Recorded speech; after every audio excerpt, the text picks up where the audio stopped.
जो मुसीबतें हुई वो अब क्या बार बार रिपीट करें सब ने, लेकिन वापस जाना है मुझे। चलो देखेंगे, वो बात तो बात की है। अल्हम्दुलिल्लाह ये मेरे पास आ गया है, वो तो बाद में ही डिसाइड करेंगे ये जाएगा या नहीं जाएगा। पर ये है कि अल्लाह का लाख शुक्र है आ गया है। जिस तरह से आप सब लोग जानते हैं कि रशिया और यूक्रेन के बीच में जो वॉर हो रहा है, वहाँ से इंडियन बच्चे जो हैं, इंडियन स्टूडेंट्स जो हैं, वहाँ पर तालीम हासिल करने के लिए गए थे और हम इनके पास आए थे। हमारे साथ हैं अजीज़ चौधरी जी और हम इनके पास आए थे। इन्होंने बताया कि इनका जो बेटा है वो यूक्रेन में MBBS की स्टडी करने के लिए गया है और 3rd ईयर है उसका। और तब सब लोगों ने जो है वो बहुत सी दुआएं की, कमेंट्स में भी सबने लिखा कि आपका बेटा जो है वो बहुत जल्द वापस आएगा। उन सब लोगों की दुआएं जो कल मैं कहूँ मुकम्मल हुई। जो अगर हम नाजिम की बात करें, वो फाइनली जम्मू पहुंचे, अपने अम्मी अब्बू के पास पहुंचे। और सबसे पहले हम इनसे बात करेंगे। अजीज जी, अब आपको कैसा लग रहा है कि फाइनली आपका बेटा जो है वो पहुंच गया है? और तब जो हमने आपको देखा था और आज के हालात में बहुत फ़र्क लग रहा है। बहुत खुशी है, चलो अल्लाह का फजल है कि बच्चा जो है वो सही सलामत पहुंच गया। जी मैम, मैं सबसे पहले तो अल्लाह पाक का लाख लाख शुक्र अदा करता हूँ कि जिसकी फजल करम से मेरा बच्चा बाफाज़ यहाँ पहुँचा, और आप मीडिया वालों का शुक्रगुजार हूँ।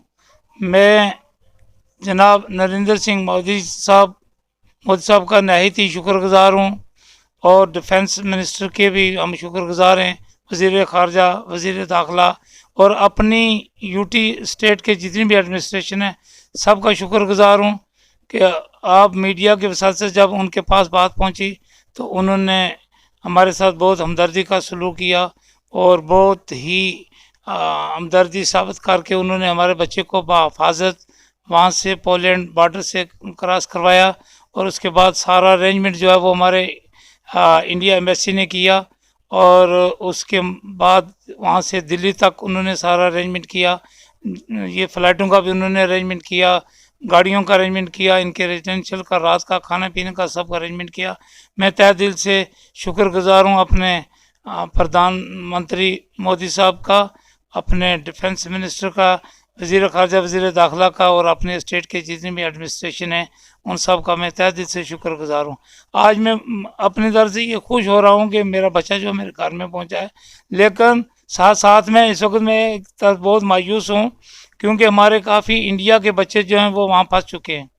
इस वक्त उस युद्ध में फंसे हुए हैं यूक्रेन की में। मैं अपने गवर्नमेंट ऑफ इंडिया से, नरेंद्र मोदी साहब से, अपने वज़ीर ख़ारजा, वज़ीर दाखिला से ये अपील करता हूँ, आज भी अपील कर रहा हूँ, आगे भी अपील करता रहूँगा कि आप कोई ना कोई ज़रिया वसीला बना के हमारे इंडिया के जितने बच्चे हैं वहाँ से, इस युद्ध से उनको बाहिफाजत अपने इंडिया में लाया जाए। मैं दोबारा आपकी वसात से ये उनका शुक्रिया अदा करता हूँ। यहाँ हमारी LG लोकल एडमिनिस्ट्रेशन ने भी, यहाँ ने भी, मेरे जो होम डिस्ट्रिक्ट था, डिस्ट्रिक्ट पुंछ, अपने DC साहब का और असिस्टेंट कमिश्नर बशार साहब का मैं नहायत ही शुक्रगुजार ममनून हूँ कि उन्होंने बार हमारे साथ ये कांटेक्ट रखा कि कहाँ है आपका बच्चा, कैसे है, और मैसेज पे मैसेज जा रहे थे। और ख़ास तौर पर दिल्ली में जबकि डॉक्टर PK मिश्रा साहब से मेरी बात हुई तो उन्होंने मुझे ये कहा कि मैं रो रहा था उस वक्त, उन्होंने कहा कि आप मुझे अपना एक मैसेज बना के दे दो बच्चे का। उसके बाद हमें 100% नहीं मिल गया, 110% हमें जो है वो हेल्प जो वो मिलनी शुरू हो गई हमारी गवर्नमेंट ऑफ इंडिया से। और मैं तहे दिल से शुक्रगुजार हूँ उनका कि उन्होंने मेरी बात ये सुनकर आखिर ऊपर तक पहुँचाई, और आज बच्चा जो है वह हिफाजत मेरा यहाँ मेरे घर में पहुँचा है। क्योंकि मुझे 89 में मैं जम्मू में यहाँ एडजस्ट हुआ था, यहीं बैठा हुआ हूँ और अपनी छोटी मोटी मुलाजमत पे अपना गुजारा करके अपने बच्चों को बाहर आउट ऑफ कंट्री में मैंने भेजा पढ़ने के लिए कि बच्चे पढ़ जाएं। तो मेरे पास अगर ना रहने के लिए मकान हो तब भी एक छपर जैसा बना के ज़िंदगी में बसर करूं, तो तब भी मैं ये समझता हूँ कि मेरे बच्चे अगर जाकर बाहर पढ़ जाएं तो ये एक बड़ी खुशी की बात है। तो मैं तहे दिल से दोबारा शुक्रगुजार हूँ और ये अपील दोबारा करता हूँ आपकी वसात से कि हमारे जितने भी बच्चे बाहर फंसे हैं उनको बाहिफाजत वहाँ से निकाला जाए। शुक्रिया आपका। नाजिम है हमारे साथ जो फाइनली अपने घर पहुंचे हैं। नाजिम, सबसे पहले बहुत मुबारक हो कि आप घर पहुंच गए और फाइनली कैसा लग रहा है आपको? अच्छा लग रहा है, बहुत अच्छा। ऑब्वियसली। अगर हम यहाँ पर आए हैं, हम जानना चाहते हैं वहाँ के हालात कैसे थे? हाँ वॉर सिचुएशन है, ऑब्वियसली वॉर चल रही है। जब वॉर शुरू होने वाली थी, कि आपको उससे पहले पता था कि ऐसे हालात बनने वाले हैं? नहीं, इतना अंदाज़ा नहीं था, बिकॉज ये फर्स्ट टाइम इतना एस्केलेट हुआ है। ये कॉन्फ्लिक्ट काफ़ी टाइम से चल रहा था, बट ये इस बार कुछ ज़्यादा ही हो गया। रशिया ने प्रॉपर लाइक वॉर शुरू कर दी यूक्रेन के साथ। कितने टाइम ऐसा हो चुका था पहले, जब से आप वहाँ? नहीं, हमारे साथ कभी नहीं हुआ। कभी नहीं। मेरा लाइक ये 4th ईयर है यूक्रेन में 2019 के बाद से, बट आज तक नहीं हुआ ऐसा कुछ। ये अभी इसी बार शुरू हुआ है जो भी हुआ है। नाजिम, आप जिस यूनिवर्सिटी में थे, आप कहाँ रहते थे? उसके हॉस्टल में रहते थे आपने? हॉस्टल्स ये। तो जब वहाँ पर ये सिचुएशन हुई, हॉस्टल की तरफ से कोई मदद पहुंची आप? नहीं, वो फर्स्ट ऑफ ऑल ऑब्वियस सी बात है, वॉर सिचुएशन है। अगर वॉर बन हो रही है दो कंट्रीज़ के बीच में, तो वो ऑब्वियसली अपने पहले उसको हेल्प करेंगे, अपना स्टॉक बनाएंगे। हम स्टूडेंट्स हैं कुछ भी, लेकिन हम एक्चुअल में एडल्ट्स तो हैं। बिल्कुल। हम क्योंकि उन्होंने जो भी हेल्प वगैरह करेंगे, कि एजेंट्स भी करेंगे या कुछ भी करेंगे, तो जो अभी न्यू कमर से फर्स्ट ईयर वाले उनकी हेल्प करेंगे। हमें तो वहाँ रहते हुए 4 साल हो गए, तो हमें पता है कि वहाँ पे कैसे कैसे करना है, तो हमें तो हेल्प की ज़रूरत नहीं थी। पहली बात तो ये। नाजिम, जो आपका एक सोशल मीडिया पर वीडियो देखा हमने, आप पोलैंड के बॉर्डर पे थे, उस वीडियो के बारे में बताइए। वो आपने कब बनाया और तब कैसी सिचुएशन थी आपकी? ये पहली बॉर्डर का है, जब हम जहाँ फंसे थे 5 दिन, ये उस जगह का है। जब ये दोबारा इन्होंने स्टार्ट किया था ड्रामा, ये उस टाइम का बना हुआ है। नाजिम, हमने ये भी वहाँ पर सुना कि कुछ पासपोर्ट लाइक मतलब आपसे लेने की कुछ ऐसी? वो टैक्टिक्स थे ये, क्योंकि कंट्री वॉर में है, तो ऑब्वियसली बात है हर कोई मनी का स्टॉक बनाने के लिए है। तो ये नॉर्मल टैक्टिक्स हैं जो हर कंट्री में होंगे। ऑब्वियसली बात है, अगर होगा तो वो ही कुछ थे सिविलियंस इसकी आर्मी की यूनिफॉर्म में, तो वो ये कर रहे थे। एम्बेसी ने पहले बता दिया था कि ऐसे ऐसे होंगे, आप ध्यान रखना बस। तो एम्बेसी ने किस तरह की आपकी हेल्प की, उसके बारे में?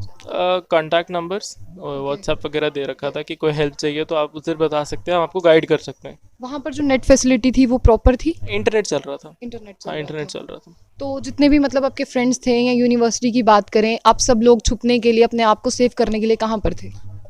बंकर्स, ये अंडरग्राउंड बंकर्स में। बंकर्स थे वहाँ पर। और खाने पीने की अगर बात करें तो?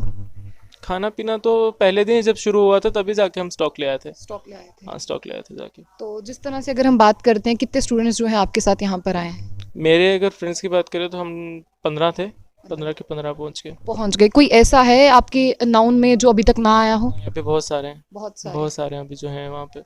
सबसे बुरे हालातों की बात करते हैं, वो किस सिटी में थे यूक्रेन की? वो ईस्टर्न साइड सबसे ज़्यादा हाल है, जो कैपिटल के आसपास का एरिया सारा।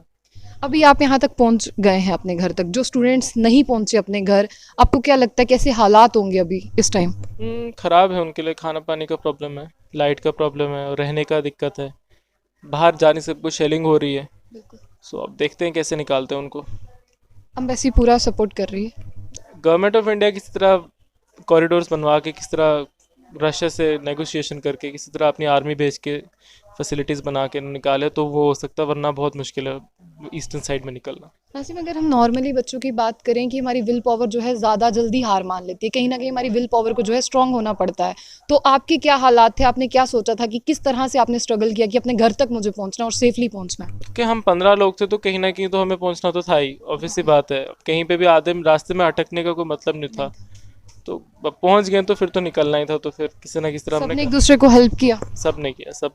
और आज सब घर पहुंच गए? सब घर पहुंच गए। बात करते हैं कैसे आए, मतलब आप घर, कौन से बॉर्डर से शुरुआत हुई आपकी घर? पहले बॉर्डर से शेशनियर से हुए थे, बट वहाँ पे हम 5 दिन अटके थे, बिकॉज वहाँ जाने नहीं दे रहे थे। फिर वहाँ से हम वापस टैक्सी करके लवीव गए, फिर वहाँ से हम दोबारा दूसरी बॉर्डर पे गए। वहाँ पे हमें 1.5 घंटा लगा बस। वहाँ सिटीजन्स नहीं थे ज़्यादा, तो हाँ उन्होंने कर दिया जल्दी। कंट्री में जैसे भेदभाव की बात करते हैं, वो है उस कंट्री में? यूरोपियन हर कंट्री में रेसिज्म है। हाँ, एशियंस को लेके रेसिज्म तो होता ही है, चाहे आप यूक्रेन में चले जाएं, आप जर्मनी चले जाएं, इवन लंदन चले जाएं, हर जगह रेसिज्म है। वॉर के टाइम पे ऑब्वियसली बात है बढ़ जाता है। तो अभी दोबारा वापस जाना चाहेंगे? हाँ ऑब्वियसली। अभी डर नहीं लगेगा कि मैं नहीं जाऊँगा? क्योंकि हम वहाँ रहते हैं, 4 साल हो गए मुझे रहते हुए, तो हमें पता है ज़्यादा वहाँ का एक्चुअल में हमें ज़्यादा पता है एज़ कम्पेयर टू जो बाहर दिखाया जाता है, उसके कंपैरिजन में ज़्यादा पता है।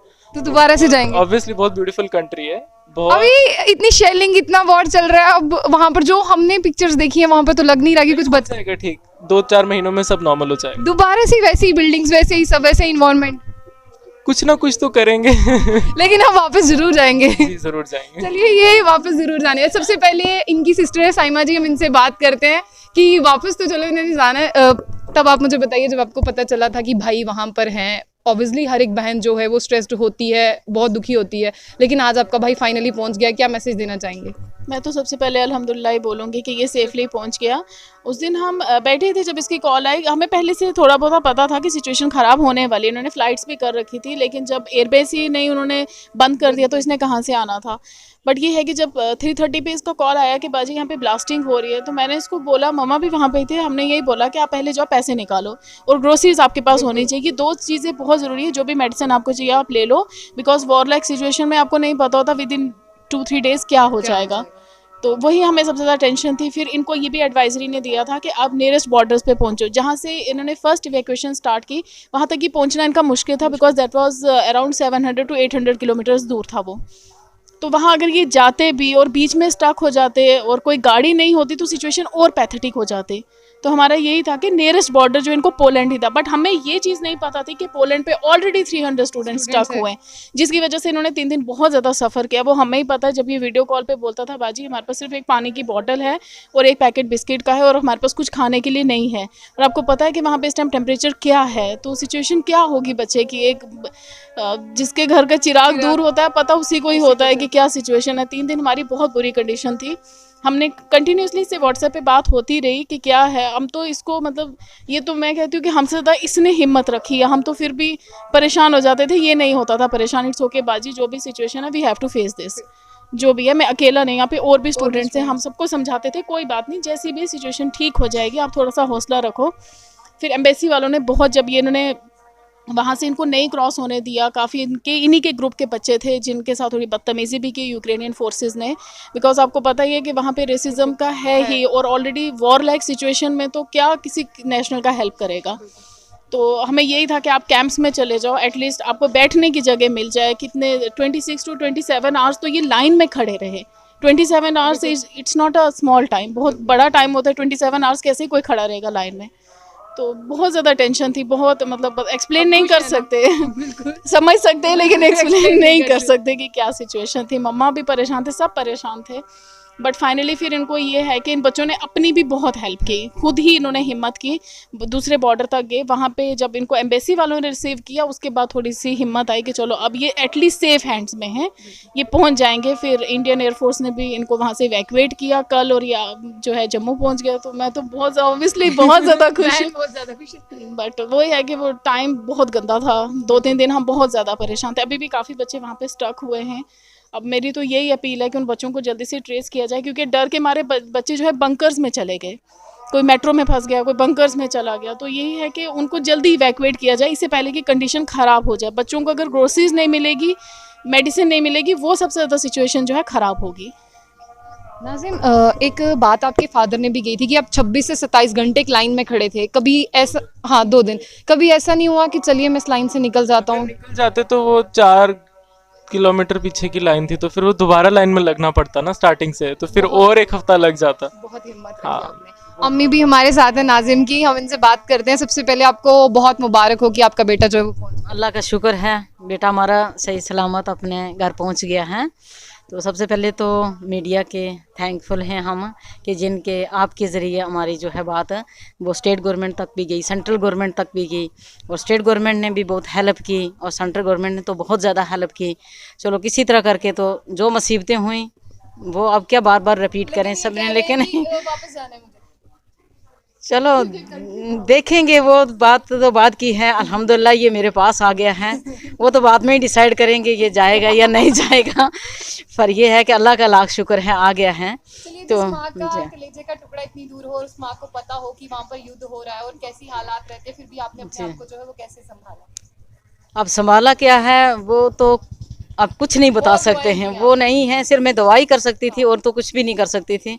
बाकी जो भी किया वो गवर्नमेंट ने किया, तो हम थैंकफुल हैं स्टेट गवर्नमेंट के और सेंट्रल गवर्नमेंट के कि इतना उन्होंने हमदर्दी दिखाई और इतना है। चलो बच्चे सेफली जो है वो अपने घर पहुंच गए हैं। नाज़िम, एक वीडियो भी है जिस पे आप हमारे जम्मू कश्मीर यूटी के रविंदर राणा जी स्टेट प्रेसिडेंट हैं, उनसे बात कर रहे थे। उस वीडियो के बारे में बताइए कि उन्होंने आपको कॉल किया था या उन्होंने फ़ोन किया था मुझे। मैं उस टाइम पे प्रेसिडेंट होटल में था पोलैंड में, तब मैं उस टाइम इवैक्यूएट हो गया था। हाँ, वहीं से कॉल आया था? हाँ उसी टाइम आया था। ठीक है, उसके बाद आप कितनी देर के बाद में जो है दिल्ली पहुंचे? अगले दिन।